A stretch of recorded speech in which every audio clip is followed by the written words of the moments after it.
श्री शिव महापुराण शतरुद्र संहिता अथ कष्टोध्यायः नंदीश्वरावतार वर्णन। सनत कुमार उवाच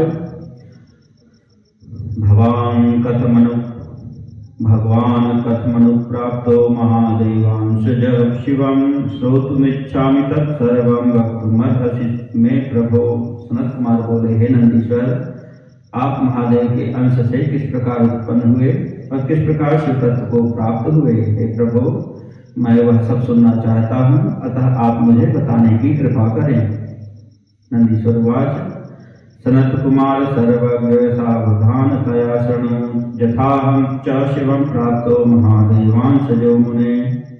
नंदीश्वर बोले, हे सनत कुमार, हे सर्वज्ञ, हे मुने, जिस प्रकार शिव जी के अंश से उत्पन्न होकर मैंने शिव तत्व को प्राप्त किया उसको आप सावधानी पूर्वक सुनिए। प्रजा काम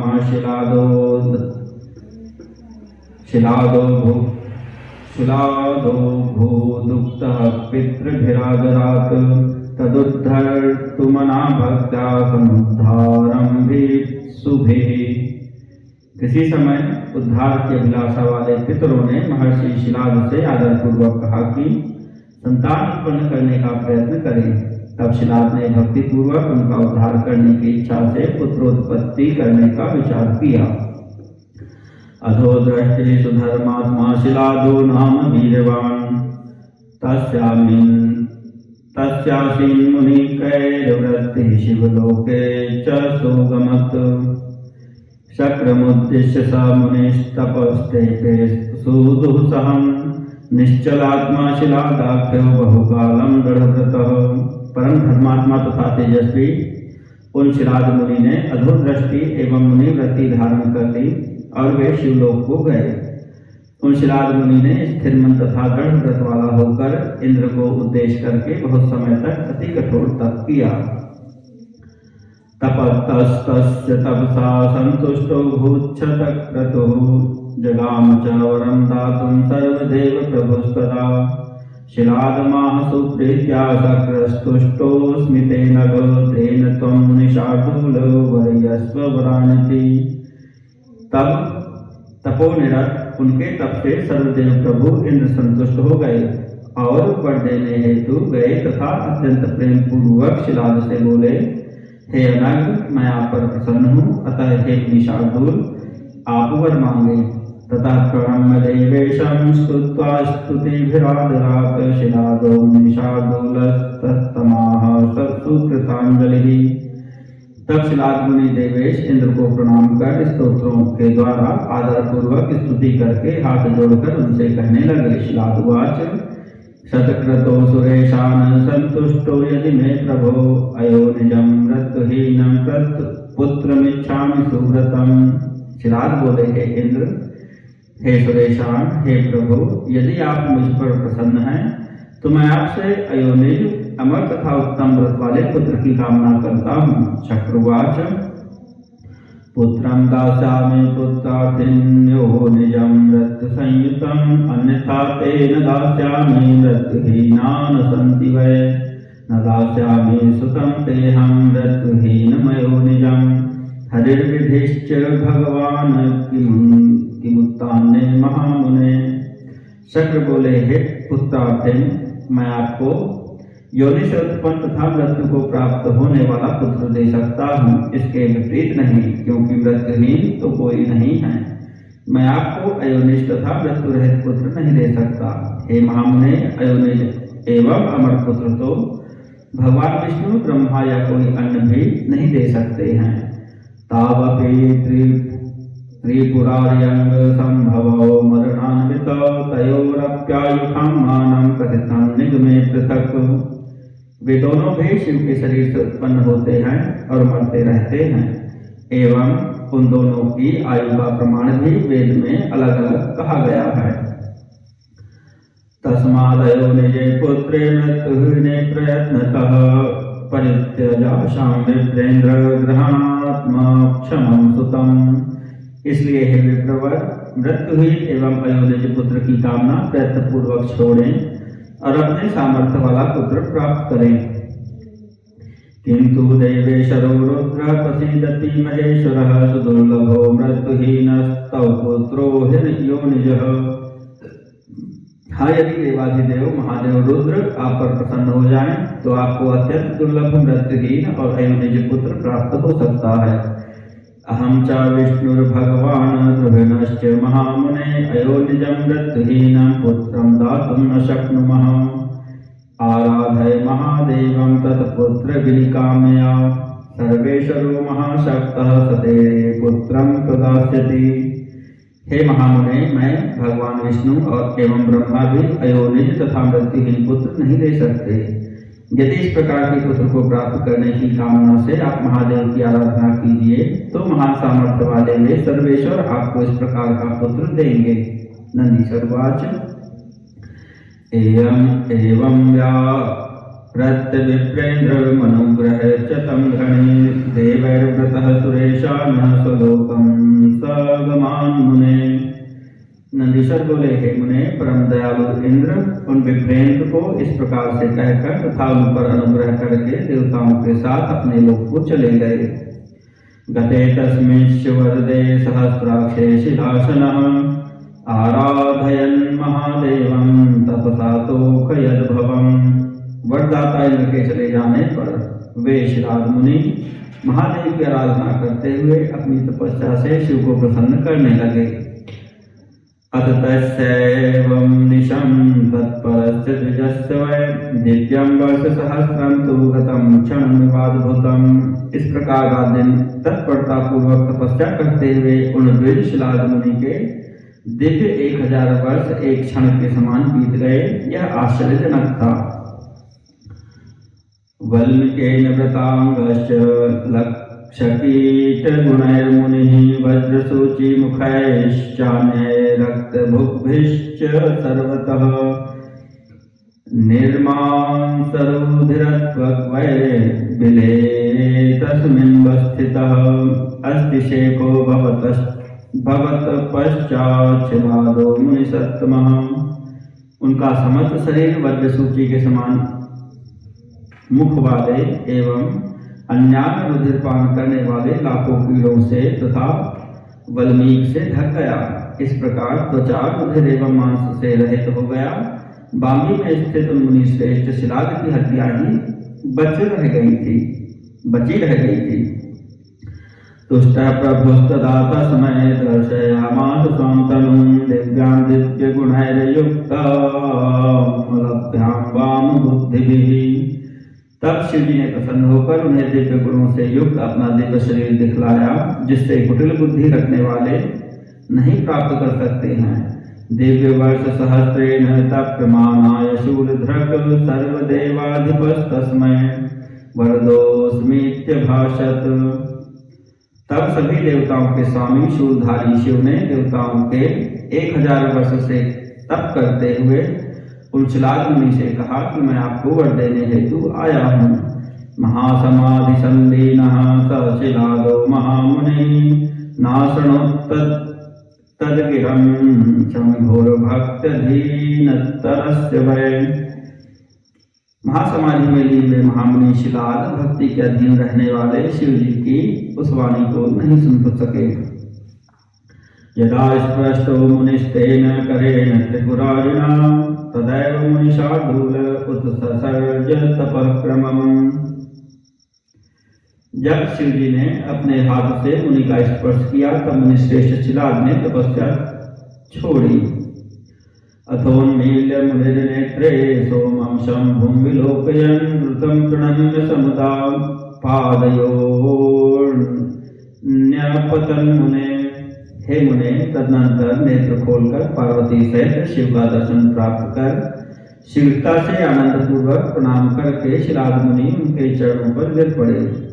हर्षगद्गदया वाचा नतस्कन्धः कृतांजलि प्रसन्नात्मा शिलादः स तुष्टावो परमेश्वरम्। तत्पश्चात प्रसन्न चित्त वे शिलाद कंधा झुकाकर हाथ जोड़कर हर्ष के कारण गदगद वाणी में परमेश्वर की स्तुति करने लगे। ततः प्रसन्नो भगवान् देवदेवस्त्रिलोचनः वरदोऽस्मीति तं प्राहो शिलादं मुनिपुङ्गवं। तपसा येन किं कार्यं भक्तेः महामते ददामि पुत्रं सर्वज्ञं सर्वशास्त्रार्थपारगम्।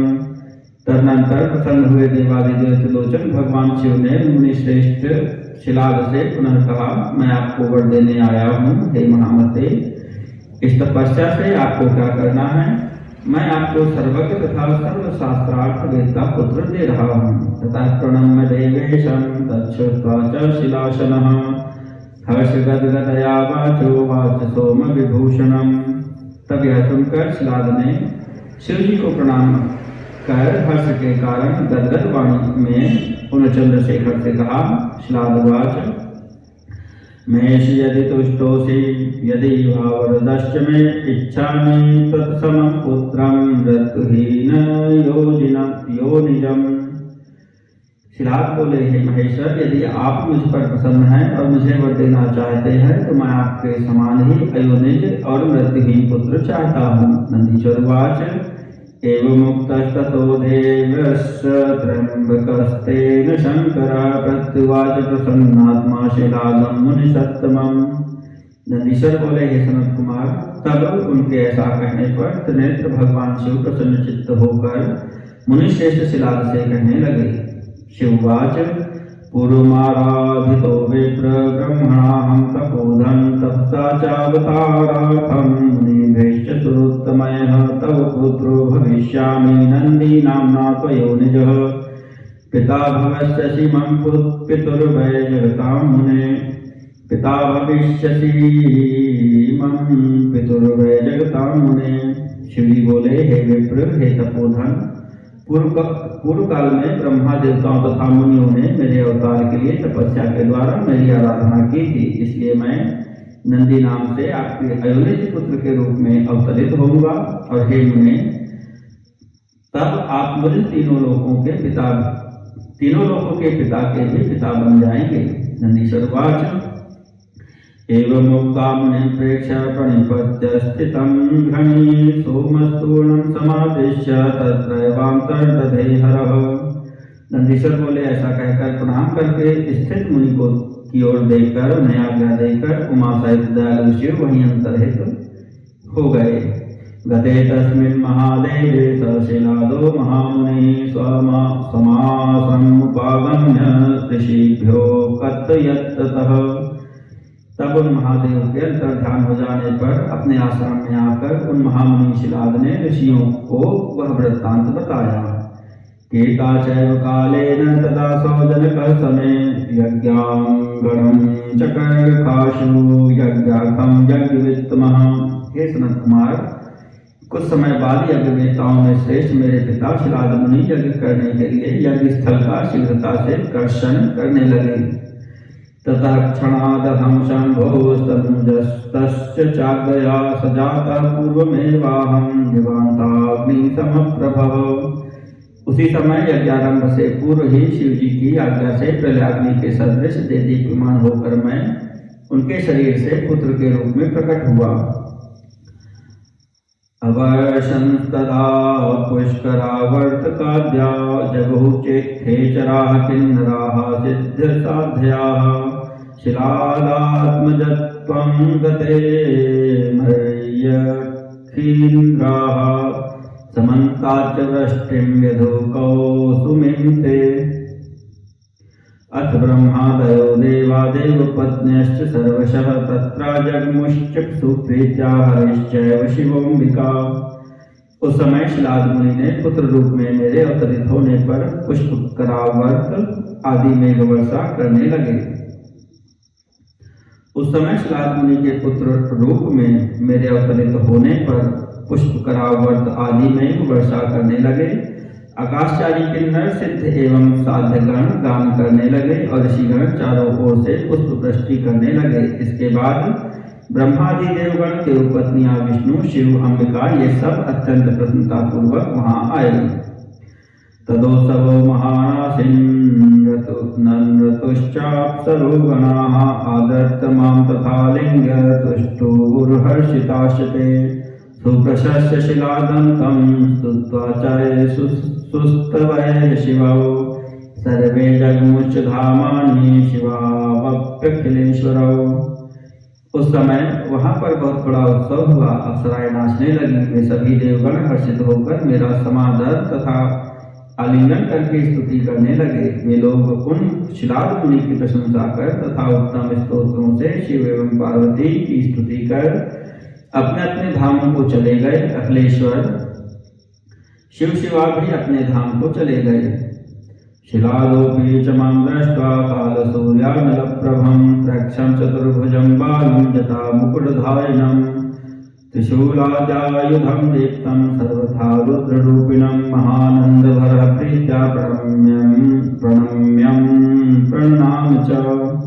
महर्षि शिलाद भी प्रलयकालीन सूर्य और अग्नि के समान कांतिमान तीन नेत्रों से युक्त 4 भुजा वाले जटा मुकुटधारी त्रिशूल आदि शस्त्र धारण करने वाले देदीप्यमान रुद्र के समान रूप वाले तथा सब प्रकार से प्रणम्य मुझ नंदीश्वर को बालक के रूप में देखकर परम आनंद से परिपूर्ण होकर प्रेम पूर्वक प्रणाम करने लगे। शिलादुवाच त्वयाहं नन्दितो यस्मान् नन्दी नाम्ना सुरेश तस्मात् त्वां देवमानन्दं नमामि जगदीश्वरम्। शिलाद बोले, हे सुरेश्वर, आपने मुझे आनंदित किया है अतः आपका नाम नंदी होगा और इसलिए आनंद स्वरूप आप प्रभु जगदीश्वर को मैं प्रणाम करता हूँ। नंदीश्वर वाच मया सह पिता हृष्टा सुप्रणम्य महेश्वरम् उटजं स्वं जगामाशु निधिं लब्धवेव निर्धनः। नंदीश्वर बोले, हे सनत कुमार, पिताजी उन महेश्वर को भली भांति प्रणाम करके मुझे साथ लेकर शीघ्रता पूर्वक पर्णकुटी में चले गए। वे इतने प्रसन्न हुए मानो किसी निर्धन को निधि मिल गई हो। यदा गतोऽहमुटजं शिलादश्च महामुने तदाहं तादृशं रूपं त्यक्त्वा मानुष्यमास्थितः। हे महामुने, जब मैं महर्षि शिलाद की कुटी में गया तब मैंने उस प्रकार के रूप को त्याग कर मनुष्य शरीर धारण कर लिया। मानुष्यमास्थितं दृष्ट्वा पिता मे लोकपूजितः विललापुत्ति दुःखार्तः स्वजनैश्च समावृतः जातकर्मादिकार्णेव सर्वाण्यपि चकार मे शालङ्कायन पुत्रो वै शिलादः पुत्रवत्सलः। तदनंतर मुझे मनुष्य शरीर धारण किया हुआ देखकर लोक पूजित मेरे पिता अपने कुटुंबियों से दुखी होकर विलाप करने लगे। शालंकाय मुनि के पुत्र वत्सल शिलाद ने मेरा समस्त जात कर्मादि संस्कार संपादित किया। वेदानध्यापयामास सांगोपांगान विक्षेपतः शास्त्राण्यन्यान्यपि तथा 5 वर्षे पिता च माम् संपूर्णे 7मे वर्षे मित्रावरुण संज्ञकौ मुनि तस्याश्रमं प्राप्तो द्रष्टुं मां चाज्ञया विभोः। 5वें वर्ष में मेरे पिता ने मुझे सांगोपांग वेदों तथा संपूर्ण शास्त्रों का भी अध्ययन कराया। 7वें वर्ष के संपूर्ण होने पर मित्र और वरुण नाम वाले 2 मुनि शिव जी की आज्ञा से मुझे देखने के लिए उनके आश्रम पर आए। सत्कृतौ मुनिना तेन सुपविष्टौ महामुनि ऊचतुश्च महात्मानौ मां निरीक्ष्य मुहुर्मुहुः। उन मुनि शिलाद के द्वारा सत्कृत होकर सुखपूर्वक बैठे हुए दोनों महात्मा महामुनि मुझे बार बार देखकर कहने लगे। मित्रावरुणा ऊचतुः तातनंदी तवाल्पायुः सर्वशास्त्रार्थपारगः न दृष्टमेव चापश्यं ह्यायुर्वर्षादतः परम्। मित्र और वरुण बोले, हे तात, आपके पुत्र नंदी जैसा संपूर्ण शास्त्रों में पारंगत मुझे अभी तक कोई दिखाई या सुनाई नहीं पड़ा, किंतु दुख है कि यह अल्पायु है। अब इस वर्ष से अधिक इसकी आयु हम लोग देख नहीं पा रहे हैं। विप्रयोरित्युक्तवतोः शिलादः पुत्रवत्सलः तमालिङ्गय च दुःखार्तो रुरोधातीव विस्वरम्। उन विप्रों के ऐसा कहने पर पुत्रवत्सल शिलाद उनका आलिंगन कर दुख से व्याकुल होकर ऊंचे स्वर में अत्यधिक विलाप करने लगे।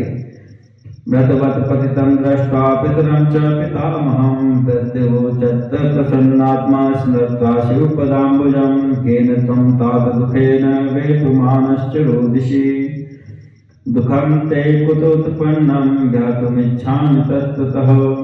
तदनंतर नतक के समान गिरे हुए पिता एवं पितामह को देखकर वह बालक शिव के चरण कमल का ध्यान कर प्रसन्नचित्त होकर कहने लगा, हे तात, आप किस दुख से दुखी होकर कांपते हुए रो रहे हैं?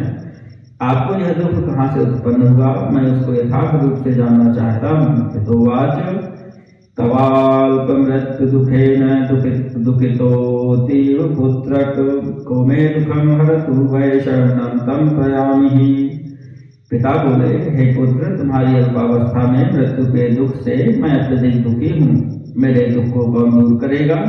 मैं उसकी शरण में जाऊँ। पुत्रवाच देवो वा दानवो वापि यमः कालो तवापि रिद्धेयुर्यद्यपि ह्योते मामन्येऽपि जनास्तथा अथापि चाल्प मृत्युर्मे न भविष्यति मातुदः सत्यं ब्रवीमि जनक शपथं ते करोम्यहम्। पुत्र बोला, हे पिताजी, देवता, दानव, यमराज का अथवा अन्य कोई भी प्राणी यदि मुझे मारना चाहे तो भी मेरी मृत्यु नहीं होगी। आप दुखी न हो। हे पिताजी, मैं आपकी सौगंध खाता हूँ, यह सच कह रहा हूँ। पितोवाच किं तपः किं परिज्ञानं को योगश्च प्रभुश्चते येन त्वं दारुणं दुःखं वंचयिष्यसि पुत्र में। पिता बोले, हे पुत्र, वह कौन सा तप है, ज्ञान है अथवा योग है, या कौन तुम्हारा प्रभु है जिससे तुम मेरे इस दारुण दुख को दूर करोगे?